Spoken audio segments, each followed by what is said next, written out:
So good evening. Thanks again for joining us tonight. This is an attempt simply to take a snapshot of where we are in the Japan FinTech market, and it's entirely subjective. Before we get into everything, running this as part of Tokyo FinTech, which is a not-for-profit community with now 3,500 members in this meetup group, and there's more to it. So there are the in-person meetups and the webinars. There's a blog, there's a podcast, and then there are recordings on our YouTube channel as well. And so rather than posting all these links individually, if you want to take a snapshot of what's around, you can simply go to tokyofintech.com and you find links to all of that.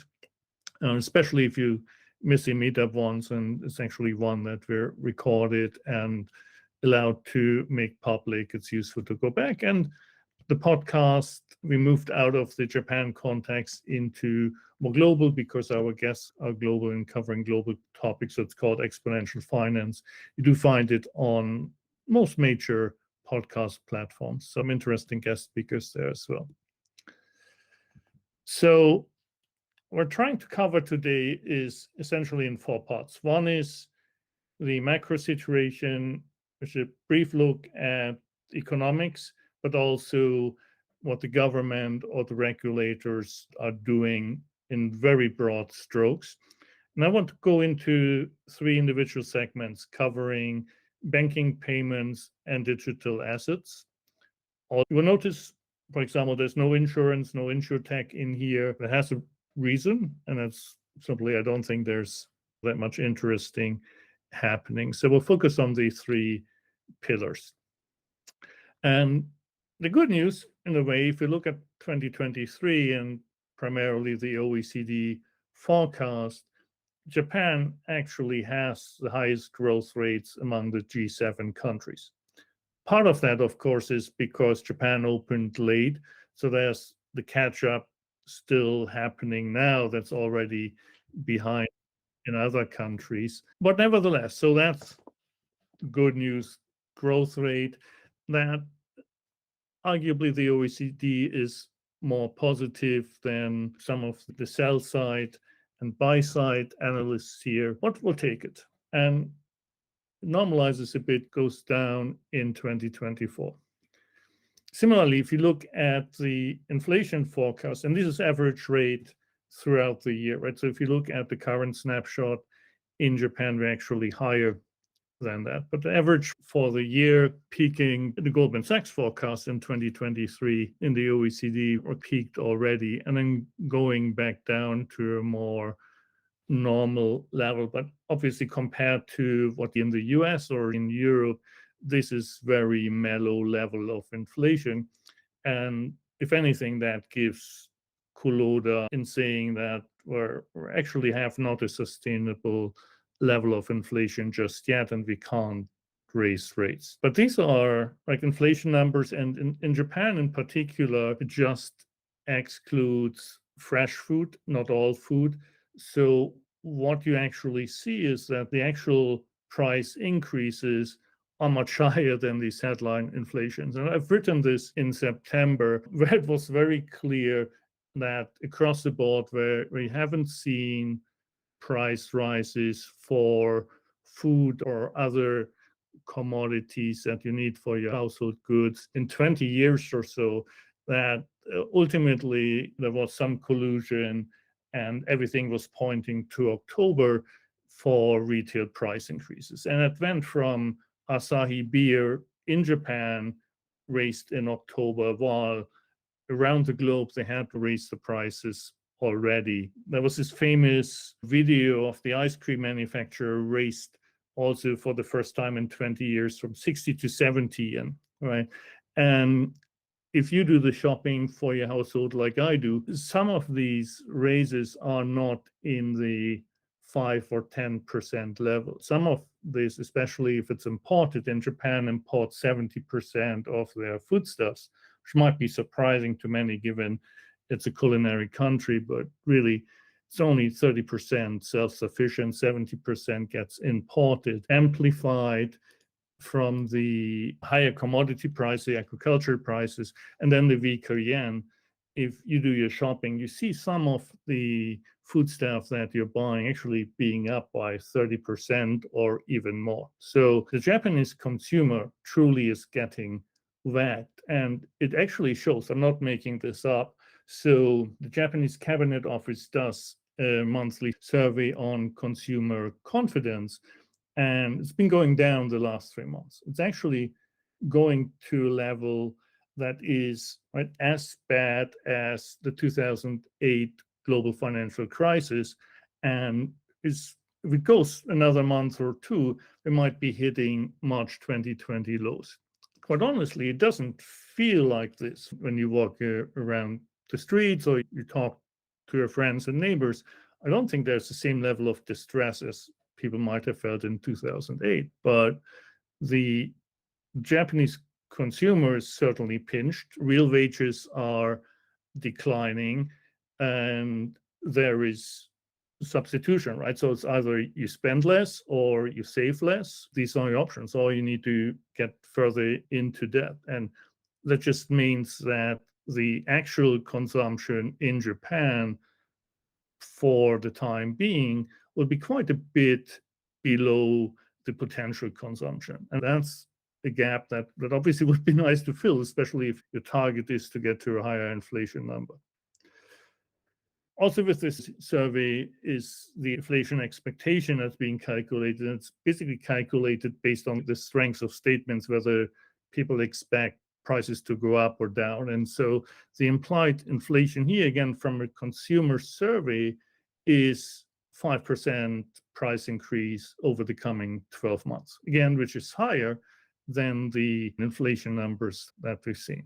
So that's not terribly good. And now, I think where we want to go with this discussion is that economics is really the broad strokes of what we're seeing across Japan, which is still a country of 125 million people, and there's lots of variety.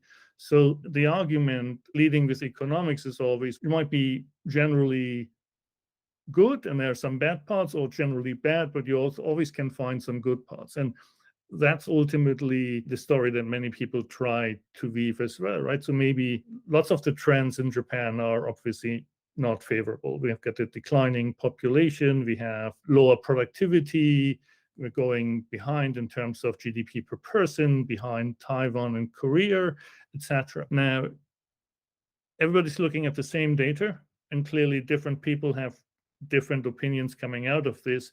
Jesper Kohl, who is the former chief economist of Bank of America Merrill Lynch in Japan, and he's writing a blog that's aptly titled Japan Optimist. That's what he's been over his career in the last 20 years or so. He believes that we kind of through many of the structural issues that we have, where we have less permanent workers, more workers who don't get the same benefits. And so basically the generation that came into the workplace for the last 15, 20 years got screwed. But now is the time where we have a scarcity of a labor pool, right? Wages will have to go up, and people who were in temporary work will go into permanent work, will get better benefits, will get better pay, and there's this new middle class form. So that's just one of his positive statements. If you want to read more, I would highly recommend his blog. There's with the yen at 150, much more so than we're down to 136, but the sense that work will repatriate to Japan, which is Jesper's opinions. I know many economists who would argue against that, but things like simply technology offshoring. I think the famous statement that he made that kind of went viral as well is that Japanese software engineer is 30% cheaper than one in Vietnam. And so why not build a software development center in Japan and build a software engineering offshore industry basically around it? Will this happen? Maybe. Will it happen overnight? Probably not. But certainly, in theory, there are these opportunities that these structural imbalances, as I would call them, bring. Now, Shirakawa-san, who's the current chief economist at Credit Suisse in Japan, he was together with Richard Katz at a panel at the Foreign Correspondent Club in Japan. It was a very interesting discussion also around how they view the data, which is much less positive than Jesper sees it. However, despite everything they saw, they also saw the opportunities, and they saw clearly what could be done to make the situation better. Now, at the very end, this was, for me, a remarkable statement, was saying, we know what we should do to set the economy free, to get animal spirits out, get the entrepreneurs going, etc. But in reality, it will not happen. And in a way, I personally probably agree with this, having been in and out of Japan for the last 25 years and having observed quite a bit of this. And I think it's a statement that you need to keep in mind also for what we're going to discuss next, because this is no longer about making big plans. It's actually about executing. And have you seen good execution? That is the question. Now, at the macro level, also what happens, clearly, I didn't want to have a cowboy riding into the sunset. So we have a samurai going into the sunset. Kuroda's second term ends as the governor of the BOJ in March next year. So there will be a new person come in April. And the question is, what will it do to the near zero interest policy, the buying of JGBs and other assets? Presumably, the candidates that are there will follow somewhat in the footsteps. And the radical change, obviously, would be very unsettling for the markets. But some of these economists, and say as a judgment on Kuroda, and Gehrke said it in almost the same words as well. When you look at when Kuroda came into his role in 2013, what he committed to and said he would achieve is a 2% inflation per year going forward. What he has actually achieved over 10 years is 2% inflation over 10 years. By any standards, if you were in the private sector, you miserably failed at your job, but you got to see out your term. Anyway, so that's that situation. Let's move on to the government, to the administration. This administration, I think it was in July, they put out their paper on new capitalism. It's around 100 pages long, and there are 1.5, 2 pages of that directly translate into kind of the FinTech sense of what's really relevant to us very directly. And this one paragraph, which comes straight from the document, couldn't have more of the buzzwords in there, period. You've got Web3, you've got NFTs, you've decentralized autonomous organizations, you've got the metaverse, you've got security tokens, crypto assets, payments, etc. Very nicely bundled up. Now, obviously, and that's where I say, like, it needs to get to execution.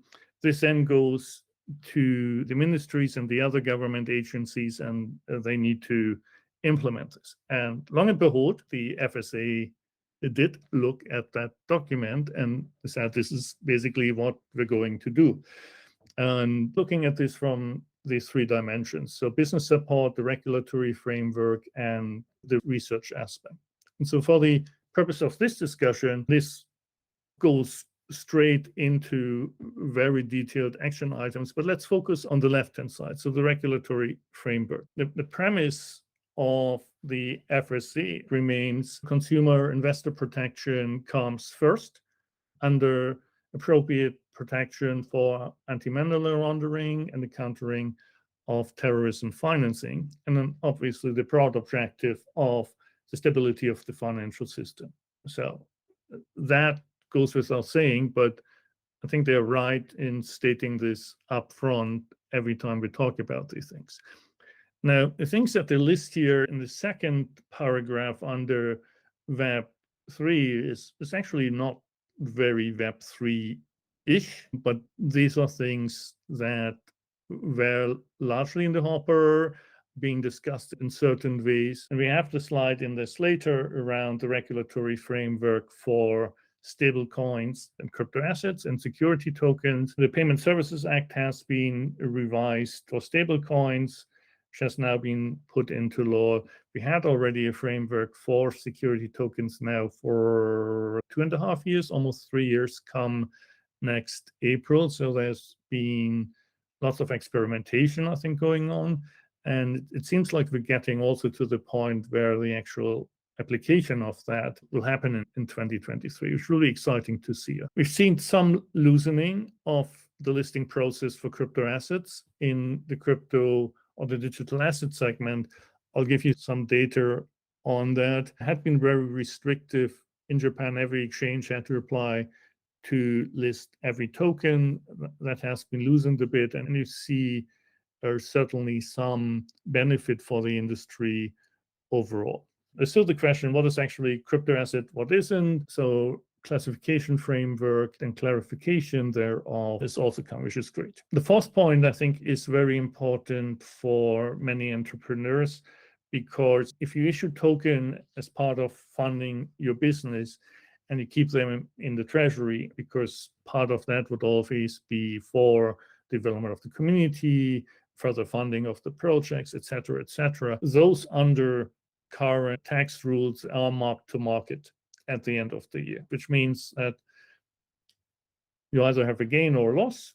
And so if you have a gain and you need to pay taxes on that gain, you actually need to, most likely because you're a new company and you don't have that much funding, you need to sell tokens to actually pay your taxes on these unrealized gains. And that's clearly not a matter that the FSA can decide, but the FSA is lobbying with the Ministry of Finance to get that changed in the tax code. And then there's crypto asset custody for trust banks, and the trust banks also play a role in stablecoins. So see everything coming together in that a bit. In the third paragraph here, development of embedded finance, we actually had about a year ago in November 2021, new license come into effect, which is a financial services intermediation license. To date, there are only 5 licensees. So that's essentially a horizontal license. So you still need to kind of, when you file your application, say what you want to intermediate, whether it's wealth management products or it's banking services or insurance, but ultimately the financial service intermediation license allows you to do this across multiple of these financial services product silos and with limitations, right? So it's clearly not a full license in every segment, and in some it might make more sense than in others. And if you want to go into a full scale intermediation business, then you still need to get the full license. But it's a good start, and I think they're right in pushing towards it and saying that's a good vehicle for embedded finance. The fourth point then is around payments. We go into some other aspects of that, but the criticism here is that the real-time payment system in Japan, the Sangin system, first of all, is terribly old. It's one of the things that has been built and maintained by NTT Data, I think, since 1972. So they must have a 50-year anniversary party. And they are a toll keeper. They collect good money from it. And maybe the industry and the regulator at this point also think that they could be investing a lot more. But also the barrier to actually be part of the Sangin system is actually limited to larger financial institutions. That's going to change so that FinTech companies also will be able to participate. And then what in other markets are that these real-time payment systems are servicing quite a bit of low-value, high-volume type of payments. And Sangin might not necessarily be the right platform for that, but I think that's being looked at as well. Then the last point, international efforts to achieve level regulatory environment, clearly a point, especially everything that happened in the crypto space over the last few weeks. Again, and I think Lynn still doesn't have a home address on the website. They are floating around, and it's still mind-boggling to me that regulators globally have allowed that and have not made a concerted effort to actually push them into some sort of regulation. So there's a lot coming here in 23 right off the bat, but I think it fit into the presentation flow here up front because it really is a straight translation of what New Capitalism is, these 1.5, 2 pages directly into FSA action items. The other thing that happened over the last 2 weeks or so and got everybody very excited is also as part of the New Capitalism, the 5-year startup development plan. It's not quite as long a read as the New Capitalism, which was going 100 pages. It's like somewhere 40 or 50. And it's a good read. It's very ambitious. And I'm just taking out a few numbers because I wouldn't be able to do it justice in its entirety here. But ultimately, what it comes down to is that they're saying we went 2.3 times in terms of startup investment from 2017 to 2021 in Japan, from 360 billion to 820 billion yen per year. And now in the 5-year plan ending in 2027, we're going to boost that to 10 trillion yen in startup investment. So that's 12x. So you've done like 2.3, 2.5 the prior 5 years, and now you're going to 12x. That is quite a stretch. And what that means is that we're talking about 100,000 new startups and 100 unicorns. And again, I love the ambition. I think it's great, and we need to have stretch goals. The question is, like, how realistic is it? Because clearly it's a large number, and it gets broken down in the document. So there are different attack vectors on that clearly. For example, every university and the structural things that need to change in terms of the universities on many dimensions. One of that is the employment process. I don't know if it's a law or it's just the principles, but it's very hard, if not impossible, for somebody to be employed at the university, let's say as a research assistant, while also being employed in a startup. And clearly they want to make that much more flexible. But then the goal is for every university to create 50 startups. And so you can make a count of all the universities times 50 startups. That gives you already a certain number, which is good. If you want to have some fun and you simply Google what's the average time for a unicorn, I think the first thing that popped out in my search was like, it said like 7 years. And then you can dig a bit deeper, and clearly it depends on the industry. But 5 years is a very optimistic case. So clearly not all of these startups will be founded right now and then become a unicorn in 5 years' time. They will pick companies that already exist and have had some runway. So maybe you're already, 2-3 years into it, and add 5 years and becomes a much more realistic target. It's also the same search pops out with saying that about 6 startups out of 100,000 will ultimately become a unicorn. If you take that as gospel, you would need 16 times as many as they target here. So very ambitious. Is it fully realistic? I don't know, but there's lots in their document. Now, I think there's also lots that needs to go right in order to make that happen and realize this vision. There's only a few ways that can really come together in a way that achieves this number, but obviously there are many ways that can go wrong. And I think the question is simply,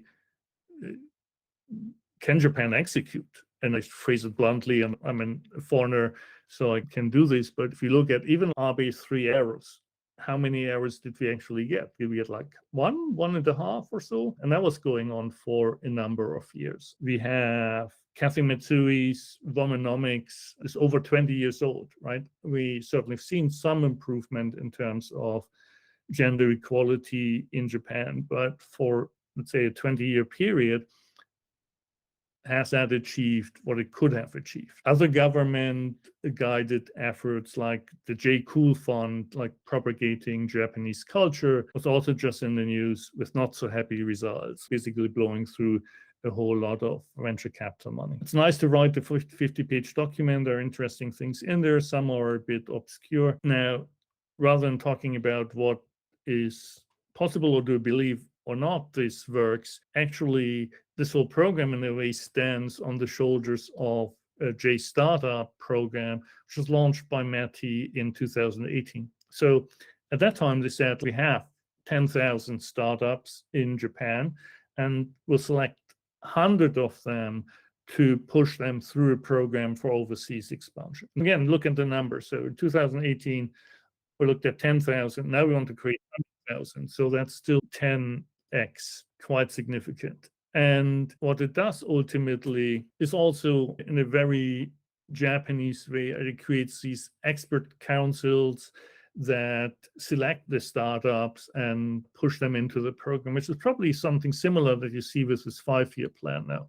The 5-year plan is maybe more commercially realistic because it also puts a lot of emphasis on venture capitalists, both domestic and foreign, which might have a better sense than pure academics, university professors, etc., looking at startups and saying this is good, right? Within reason. Again, I think there are different industries, and the next slide stresses that. Also, the 5-year plan has a big emphasis on deep tech. So from a fintech perspective, it's actually not super exciting. And I would expect something to come out of this is very similar to EOJ startup. So fintech sits somewhere in the other services on the top left side of this pie chart, but there's much more an emphasis on robotics, AI, IoT, healthcare, and that certainly are areas I think that are more amenable to academic guidance as well, because it requires deep tech research, it requires PhD, which again have been the number of PhD and PhD programs and sending people abroad to be educated, etc., is also a large part of the 5-year program. Is different than, let's say, just doing some software stuff in fintech, right, which easily VCs could handle. I do think this plays much more to Japan's strength. It's a stereotype to a certain extent, but Japan is stronger in hardware than it is in software, and so the 5-year plan focusing more, let's say, on the hardware side, I think makes a lot of sense. Now, it's a bit disappointing that the number of fintech unicorns coming out of this might not be that high, but this is about Japan, the wealth of Japan, and the future of Japan as a whole. So I think that addresses many of the questions in terms of what is the regulatory environment, what's this 10 trillion yen in startup investment that I've gotten over the last couple of weeks. Let's leave that behind and dive a bit into the 3 pillars. And we start with banking. So thanks to the Nikkei, we put this out recently. When you look at the banking sector in Japan, you've got the 3 major banks. It's 4 or 5 now with the Shinsei combination. Sometimes Resona is put into, I think if you look at the FSA website and you look at the Citibank's Resona is in there, some people would include Aeon Financial Services in that as a major player as well. This might not look like much, but actually the deposit balance for digital banks in Japan has about doubled. I think this is a very low slope from 1.7% market share to just over 3% from 2016 to 21. And I've recorded in a really interesting podcast this morning where we talked about this. So that's coming out later this week or early next week, I think. We talked about where we are in terms of neobanks and the potential S-curve. Because when you start the S-curve, you're clearly on a slow slope until you hit that steepness part, and it feels like it doesn't move for a long time, and then it changes drastically. We don't know whether we are we 1 or 2 years away from hitting that steep slope, or is it more like 3 to 5? But clearly we've moved along quite a bit. Now, as many of you would know, there isn't a digital bank license in Japan. The banking law actually doesn't require you to have physical branches. So the first digital banks in Japan were created 2001, 2002, after the internet bubble burst. So it's very different from what we're seeing with the more recent digital banking licenses in Hong Kong, Singapore, Malaysia, and so on. So some of them had quite a bit of runway. We'll talk about some examples later, but there's could be 20 years runway, 15 years runway, founded like in 2007 as well, for these digital banks. But we're getting there. Now, McKinsey put out the global banking study. There wasn't much specific about Japan, but they looked at the wallet size overall. There's money being made in banking. And strikingly, in the period 2017 to 2021, Japan is the only market that actually had a shrinking banking market. Part of that is clearly it's a shrinking population. It's a somewhat stagnant economy, not much investment, not much loan volume that's coming through.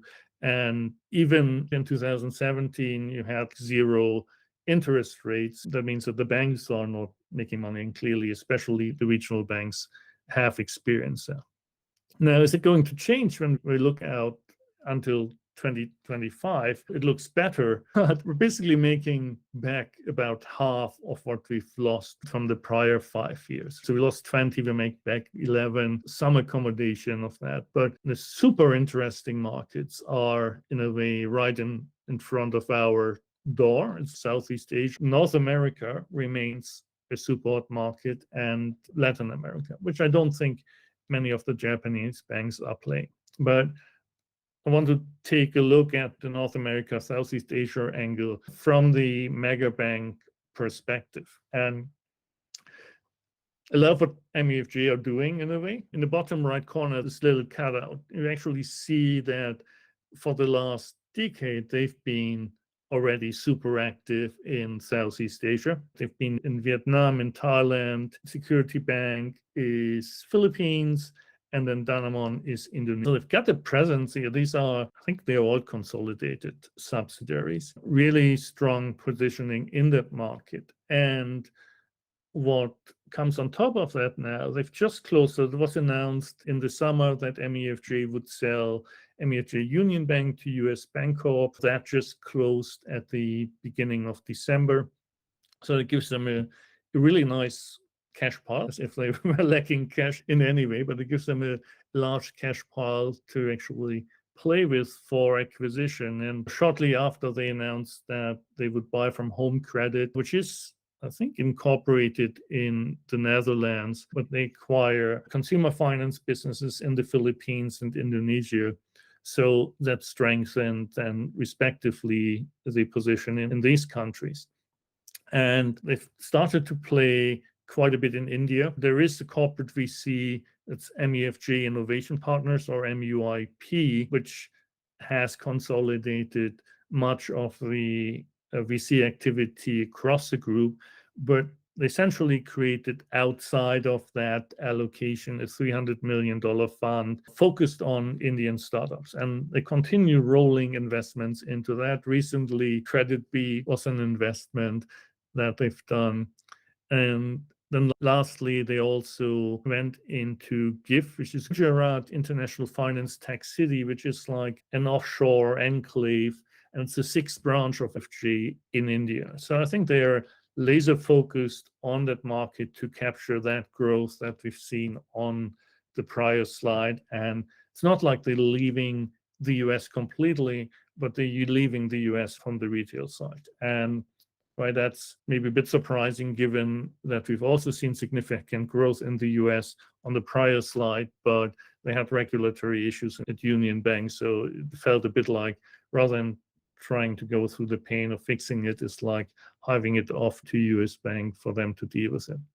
A bit different. MFG completely different as far as the US positioning goes. They actually announced that they would start a US digital bank, which is to launch in 2023. They want to compete for that pie of the still the fastest growing market over the next 5 years projected based on the McKinsey survey. They do own a bank in Indonesia, but I think that's it in terms of the Southeast Asia presence.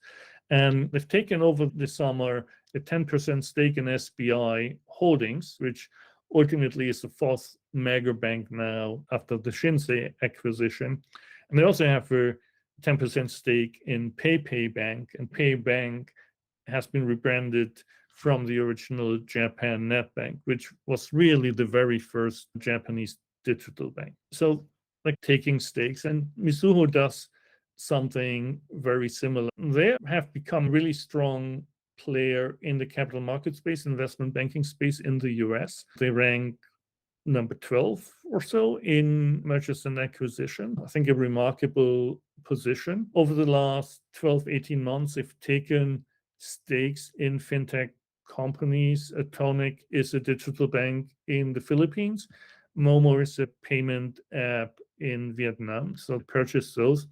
And they are partner for Line in Line Bank, which was supposed to go live. So preparatory company to get the banking license was created, I think, in 2019. Certainly supposed to go live in 2022. Now it's probably 2023.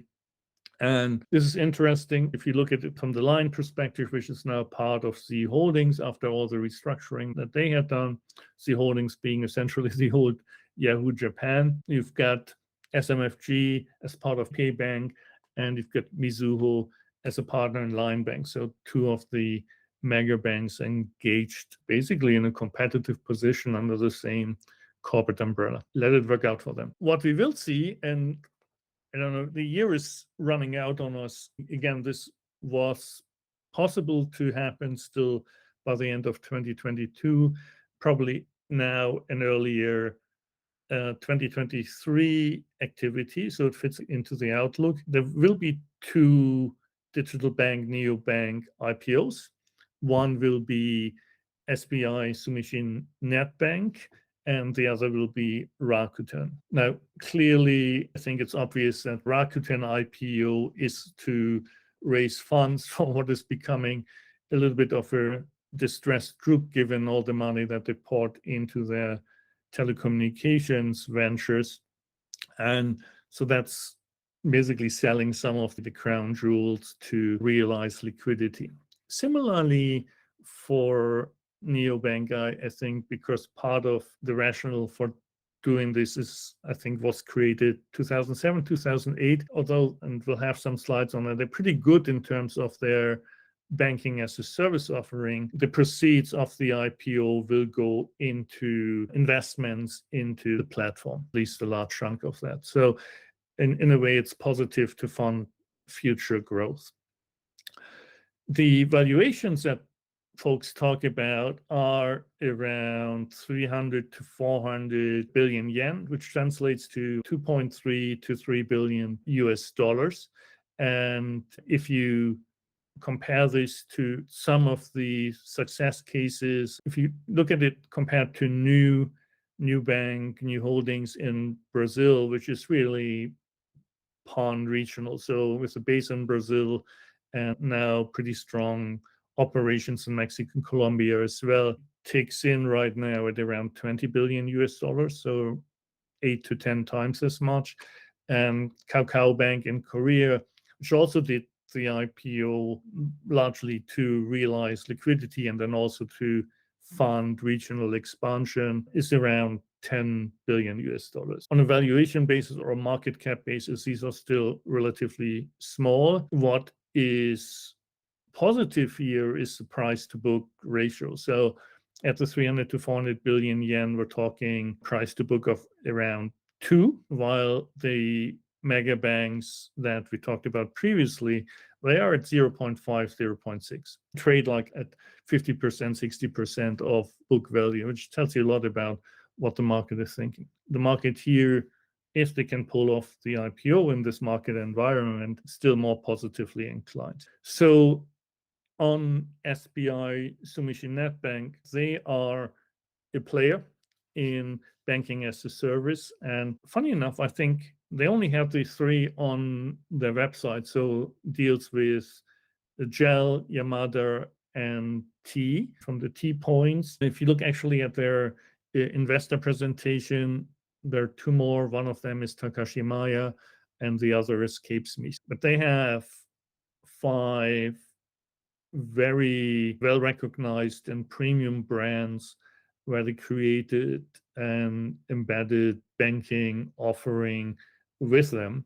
And this is something I think you will see much more of in 2023 as well, where these retail players have the captive audience. You have a customer acquisition cost that is negligible compared to actually starting something completely from scratch. And you offer this captive audience, your client base, now banking and financial services in top of just quote unquote shopping. I think we'll see more of that. And it's super interesting. And then you have regional banking developments. If you attended our meetup a few weeks ago, we had guests from Neobank. They're talking about what they've built, and they built a completely new core banking system together with Accenture based on Google Cloud.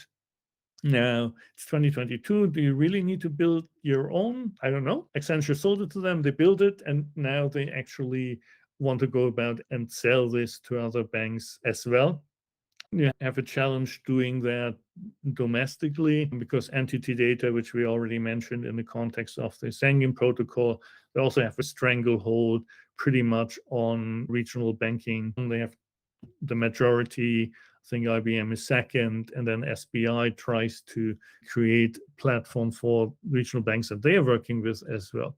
If we're talking about we want new technology, etc., Neobank, being part of Fukuoka Financial Group, has done it. They pulled it off, and they offer similar services to SBI Sumishin. So you can create a virtual bank branch for your brand on top of that. You don't need to build your own. UI Bank, which is a digital bank of Kiraboshi in Chiba, they actually, and that is maybe even more remarkable to me than building your own, they used the digital core banking system of Shinhan Financial Group in Korea to build their digital bank. Now, we hear some noise that ultimately they're looking at MENA and thinking that's fantastic, maybe we should build our own. So maybe they throw it out at some point, but if you had told anybody, let's say 5 years ago, that the Japanese regional bank would go with the Korean core banking system, I think you would have been laughed out of the room. And here we are, it has happened. And so cloud, right? Cloud, long time coming. It feels like a bit, if you look internationally, the dialogue is shifting a bit from the early adopters to, let's say, the late adopters. And maybe it's not a bad thing to be a late adopter, but I think the lines in Japan have been very clearly drawn. So MUFG has partnered and strategic agreement with AWS, Sumitomo Mitsui with Microsoft Azure, and Mizuho with Google Cloud. And Mizuho has always been the basket case for all the system trouble that they had and ATM shutdowns, etc. At least they got to stabilize, and now they can talk about moving to the cloud. The discussion around the cloud in Japan is very much driven, so what transpires, by cost savings. And that's why I think the dialogue internationally is shifting a bit, because people realize that, right, it can be pretty expensive at the end of the day if you don't manage it carefully, and some folks are pulling it back. So certainly also we moved very much from a single cloud vendor discussion to multi-cloud and the hybrid cloud. So multi-cloud meaning multi-vendor, and hybrid meaning on-premise and cloud, which also creates a very complex environment. And you would hope that these mega banks, now being a late adopter, they can take the lessons learned and not being oversold in any extreme position. So it needs to be managed carefully. But again, things happening, which is great to see. And that's it on banking. But going to payments, McKinsey doesn't only have a global banking survey, they have a global payments survey as well. And so this is the one chart that shows the positioning. And further you are, the more expensive a transaction is. And so if you benchmark Japan regionally again, so we're like at the $2 per transaction. Taiwan is like at 0.5 in the bottom left corner. Korea is like just under 1. So Japan is 2x more expensive, and partly you can put the blame on the Schengen system and some. I think they actually lowered some of the fees this year, but it's not substantial enough to really move the needle, or the banks are trying to keep a larger percentage of that share, given that the net interest margin NIM is still very low. And if you can't make money on interest, you need to make money on fees. And clearly, fees on payment is a big wallet share. That's where we are. We are, however, moving at rapid pace towards the 2025 cashless target, which was set at 40%. Originally, when METI came out, this was a 2027 target. Then the Osaka World Expo came 2025. They moved it 40% by 2025, accelerated that target. Certainly now helped by the pandemic, we are beyond 32%. And I know a few experts who like trying to piece the different data puzzles together to get to a number. It's not that easy to have access to here in Japan. But if you look at this chart in particular, it has credit card, debit cards, e-money as part of the 32%.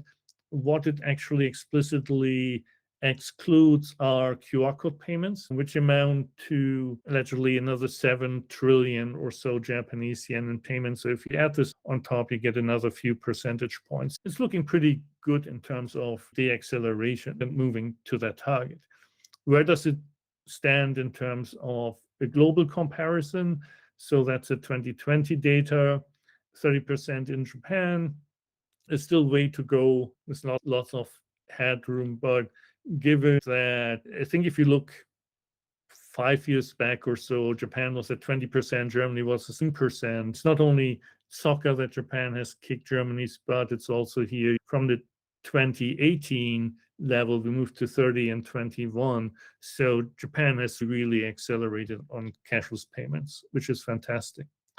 Now, also in terms of that acceleration, because you're coming from a low level, if you look at this from 2018 to 2020, it is actually the fastest growing cashless payments market globally, period. And that is a simple reason, right? When you're already at whatever, 60, 70, 80%, you're capped at 100. You can't go more than 100% on cashless payments. So your adoption rate naturally slows. But that's nothing to take away from what actually has been accomplished here. And it's a very good trajectory. I want to go once back to regulation because I want to talk about buy now, pay later, BNPL. And ultimately, there are 3 regulations in Japan when it comes to payments. We've got the Banking Act, which falls under the FSA as the regulator, covers bank transfers, debit cards, bank cards, this whole lot.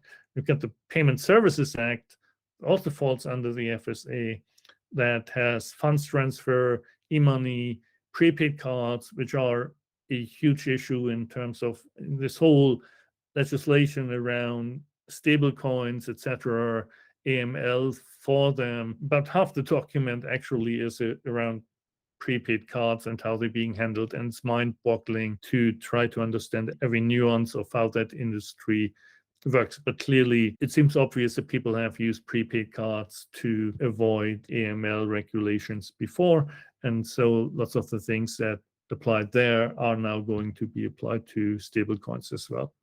And then you've got the Installment Sales Act, which covers BNPL, credit cards, etc. So they actually created, let's say, a smaller license of that for more limited money in these BNPL transactions. Clearly, it's much more at the, let's say, smaller ticket size retail level, but it falls under METI. So it's a totally different regulation and framework. It's outside of the scope of the FSA, which, right, again, I found interesting. And the NPL in Japan is still super low.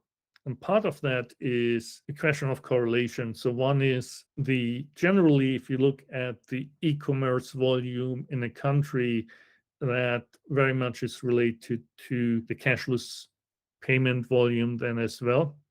And in particular, when you look at e-commerce volume on mobile devices, that shows a very strong correlation to the BNPL volume. This is built into the checkout experience very neatly. And so you still have good traction, and you've seen increases in e-commerce volume in Japan as well during the pandemic, especially for the big players. Rakuten, Amazon, Yahoo have grown faster than anybody else. Cashless payment volumes have even outpaced the e-commerce volume, but e-commerce on the mobile phone is still relatively low. And so you also have a relatively low BNPL volume. Now, I think that two sides to it. One side is that says that if you use a credit card in Japan, everybody who lives in Japan or has been visiting knows that if you pay with a credit card, they ask you, like, do you want to pay in one time, or you can pay 2 or 3 times, maybe? I don't know. I've never used kind of the extended payment, I must admit. So always pay off monthly, and that's what this chart shows. Hardly anybody, less than 8% of the people, keep revolving balances on their credit cards, while it's more than half of the people in the US. So that's one thing. People, on the one hand, really don't use the credit card as a credit instrument, and so maybe also they're less inclined to use BNPL. This is a chart that comes from Net Protections, which is a publicly listed company and the self-proclaimed leader in BNPL in Japan. Although BNPL here might mean still something different than a Klarna or an Afterpay or so, because much of what they're doing is interestingly still integrated in, let's say, an e-commerce system. So you can have an order and you then decide to pay later in a few installments, and you send a payment voucher that you can then take to the convenience store, for example, and pay there. That is still very common. So it's not necessarily the instant one. The other famous case in Japan, of course, is Paydi, which got acquired by PayPal for $2.8 billion US. But the Paydi offering in terms of the pay later aspect is longer term. This BNPL is small. The case that you know from Afterpay or Klarna, whatever, 3 or 4 for payment. I put this out here because generally when we talk about BNPL, we talk about it in the consumer context. And that is now here in Japan. So you've got Net Protections does it. You can do it, I think, on the PayPay app. FamiPay has also such functionality. And it's a market that's seen as consistently growing over the next few years. I'd say 8 to 10%, which is a decent growth rate, but doesn't really give you big jumps. On the other hand, the B2B side is still very early in adoptions. So they say like they have 70% market share here, Net Protections on the B2B side, which might well be true, but it's 70% of a tiny market. There are regulatory things that change because there are invoicing requirements that come into force, I think, September, October next year, 2023, that require invoices to, which if you want to take a consumption tax credit for the consumption tax that you paid, you basically need to have a specific invoice that has the VAT numbers of the seller, the buyer on there. That's very common in the European markets already. I think it's twofold. One is avoid fraud and digitize the whole B2B payment market. But because it's then digitized, it allows also for much easier digital financing option of B2B financing, supply chain financing. So I think that would be super interesting market to look at 2023 and beyond. There's also, in terms of the payments that are being made, it's called a promissory note. It's still very common, and those get phased out over the next 2 or 3 years as well. So another regulatory change that will drive digitalization. And so if you look at BNPL, B2B BNPL, let's call it supply chain financing, will be a super exciting market over the coming years. Throw this in. So this goes a bit back to payments and the banking as a service, but the thing that banking as a service ultimately allows you to do is very similar to BNPL, which for the most part doesn't use the existing payment rails. So it doesn't use the existing payment rails, and the benefit for the merchant is also that they have the SKU level information that they can give to the financing company, right? Well, your credit card company doesn't know anything about your purchase generally. They know the merchant and they know the total amount. They don't know which items you bought. But if you go through the BNPL process and you acquire financing, the financing company knows exactly which item you're buying. And so it's much more information rich. Now, another level of achieving this is if you use banking as a service functionality for account-to-account payments. So rather than credit card, you need real-time, fast payments for small amounts, high volume. That's why that was on the very early pages that we had on the FSA priorities. If you don't have that in place at a cost-efficient level, you can't charge 200 yen a payment for that. That if you have real-time, small value, high volume payments, you can enable paying from your bank account straight to the bank account of the merchant, bypassing the credit card payment rails and getting into a whole new definition of the fee structure. Internationally, this was big news early November when JP Morgan and MasterCard came out. JP Morgan, which is one of the companies that makes the most money on credit cards in the US. Interesting background stories if you want to read them, how they actually, Jamie Dimon made them do this and think about this and develop this, basically cannibalizing their own business potentially. But kind of the old question, if you're not doing it yourself, somebody else will do it.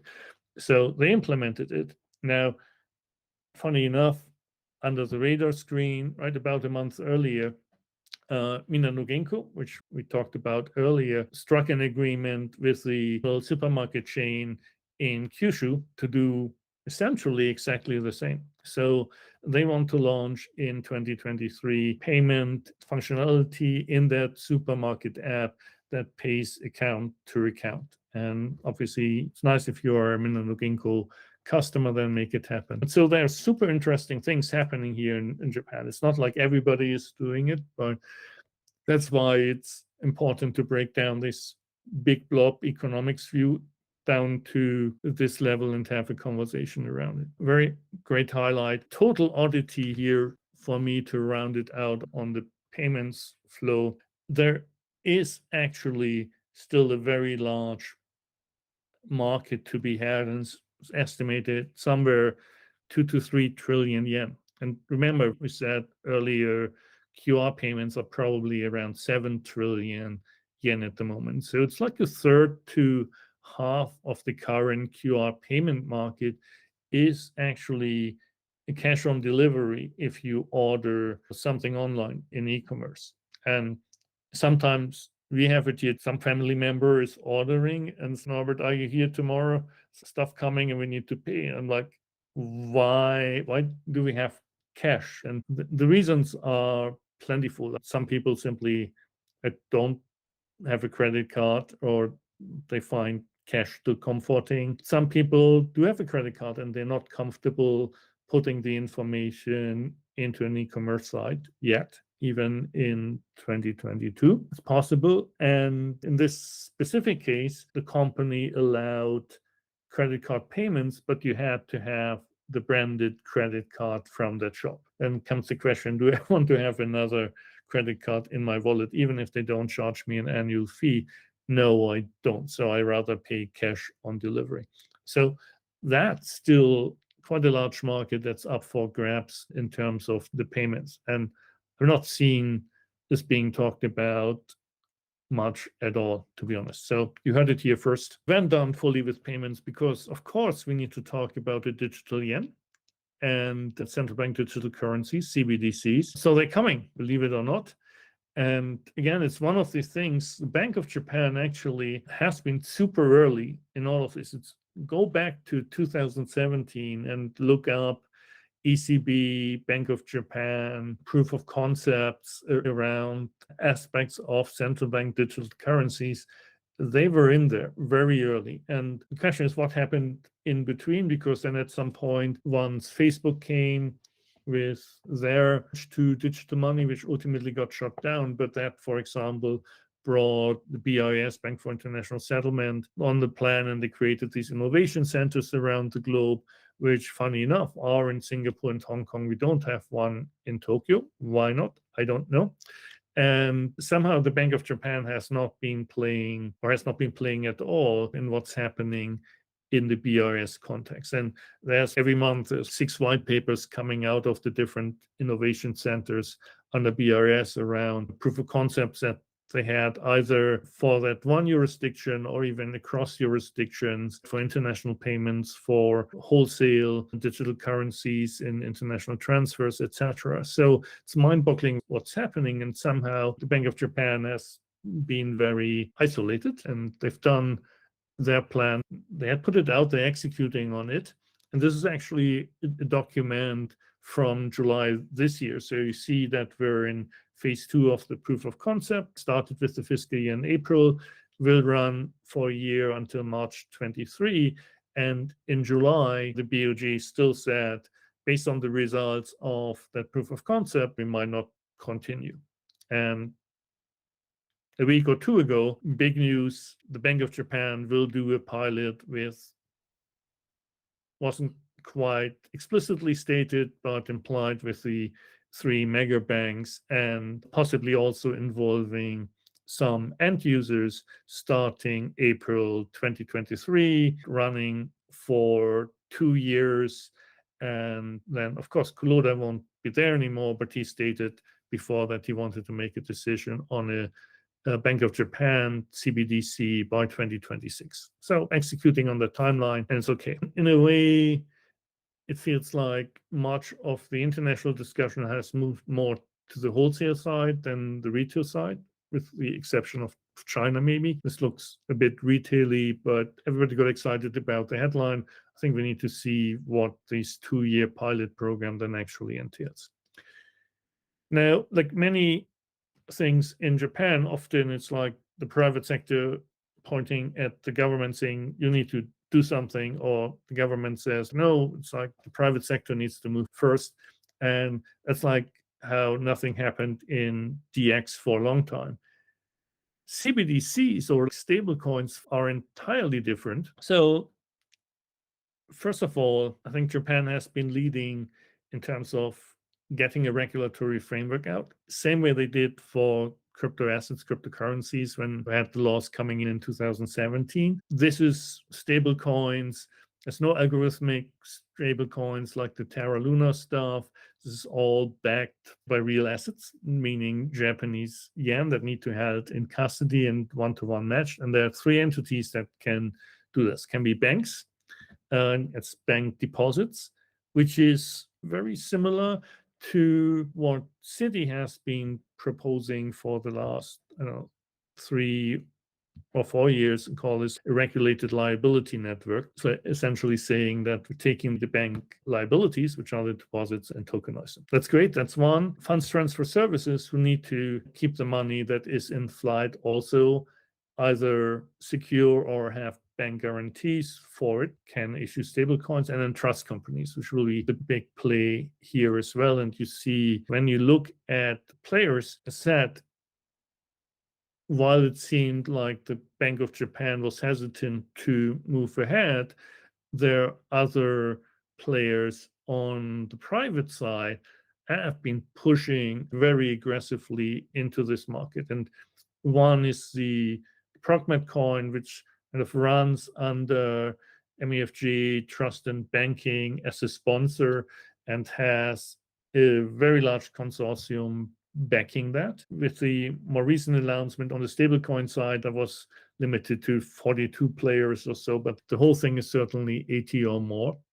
And then there's a digital currency forum, which comes out of the Gehrke, the same name as the exchange, which they sold off, which we get to in a moment. It has all 3 mega banks in there. It has the telecom companies in there, and so on. And they've been also for the last 2 years running experiments. They've been running real-world experiments to try to determine the actual use cases for stablecoins, depending on who the issuer is, for payments to your utility, for example. So I've done really good work as well. I think this is what's called here DCJPY is really more currency focused, while a Progmat as an infrastructure is more generically applicable, which means that you can do securities tokens on it, you can do NFTs, you can do different types of tokens. It doesn't have to be a stable coin. At least these two. And even before they started, we had like regional coins where they were tried to be used by municipalities or cities, etc. So there's been lots going on the private side, and I think that's easily forgotten as well. So that's really on payments. And I'll run through digital assets real quick. Look at crypto exchanges. We have 33 exchanges. Checked it today on the JVC website. Those are their members. We have about 6.5 million accounts on them.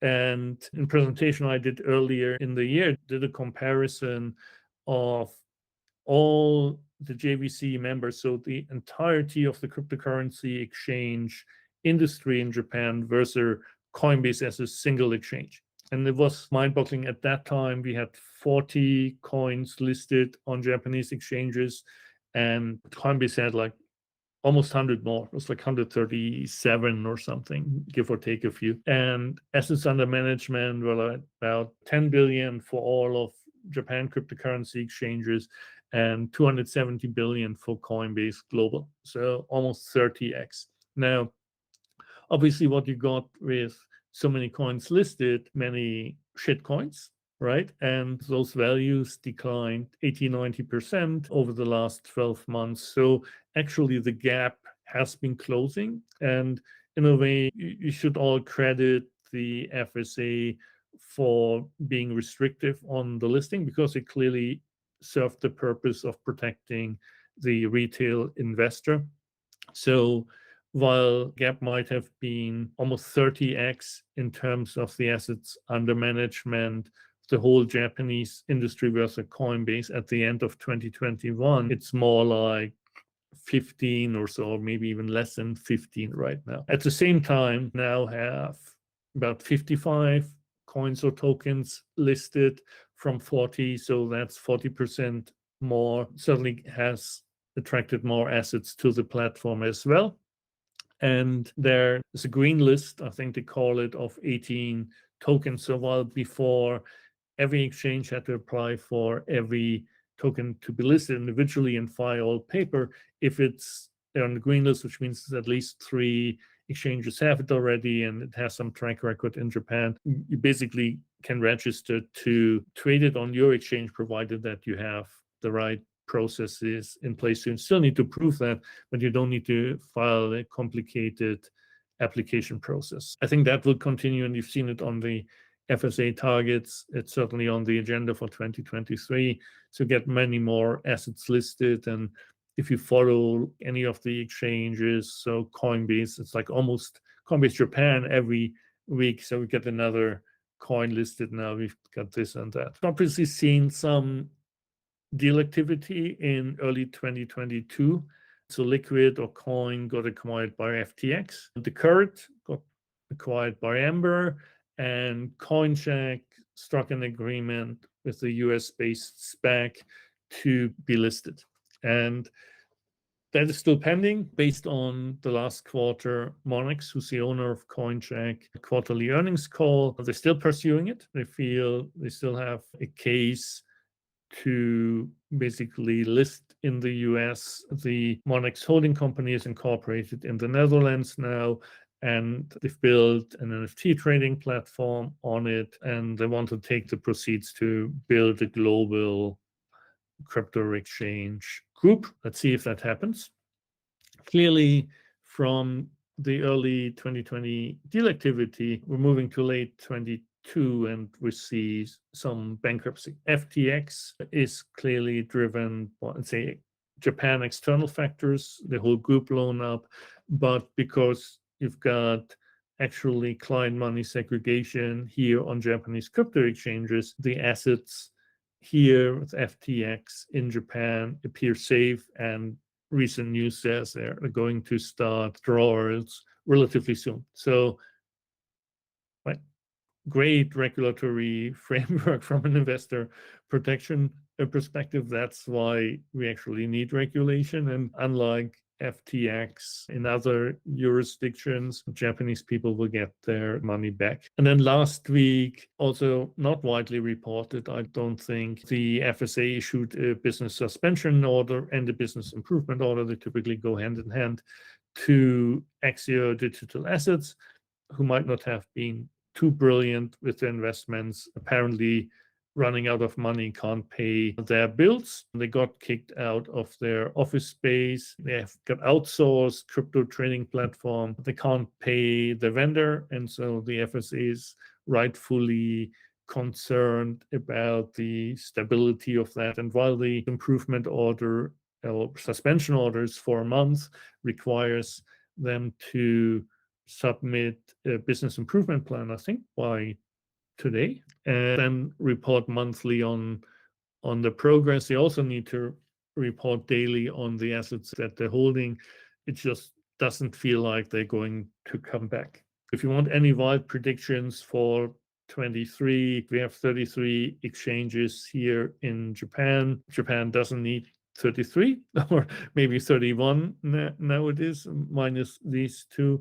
I think you'll see either more acquisitions or more shutdowns in the next. These businesses can't be profitable given current trading volumes, lower prices, etc. Stuff what we do get next year, and it's been running in since, let's say, here in April. So the Osaka Digital Exchange, which is a joint venture of SBI Group, SMFG, Nomura, and Daiwa, new exchange that started now as the PTS private trading system with traditional equities in Osaka in April, and has been ramping up. Their plan was originally, I thought, April or middle of 23 to get into security tokens on that exchange. So based on the latest quarterly SBI publication, this now moved to the end of 23, which can easily shift into 24. But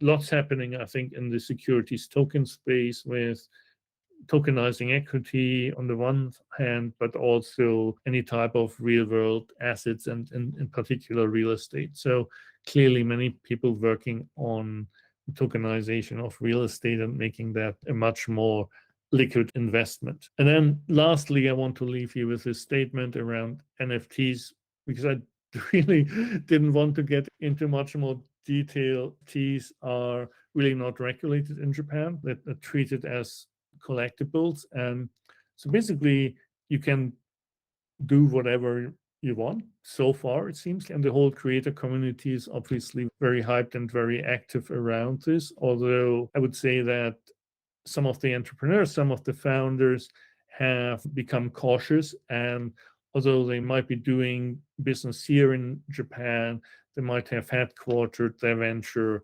outside Japan, because you never know how these taxation thing works out, how the regulation will ultimately work out. So I think you see quite a few of the NFT / Web3 / metaverse founders create the companies outside.